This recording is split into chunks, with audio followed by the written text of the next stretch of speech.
कुंभ राशि।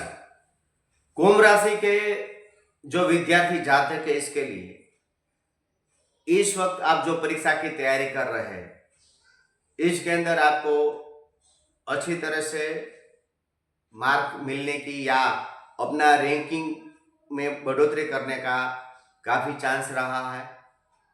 तो कुंभ राशि वालों के लिए इसमें बहुत कोई ऐसी दिक्कत नहीं है। आपके ऊपर माँ सरस्वती और गणपति दादा की कृपा है। आप उसकी कृपा प्राप्त करके अपना रिजल्ट और भी बेहतर बना सकते हैं।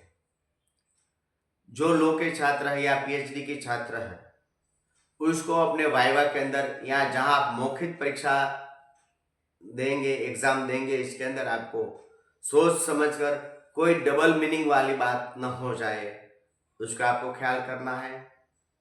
तो आपके लिए बहुत अच्छा है।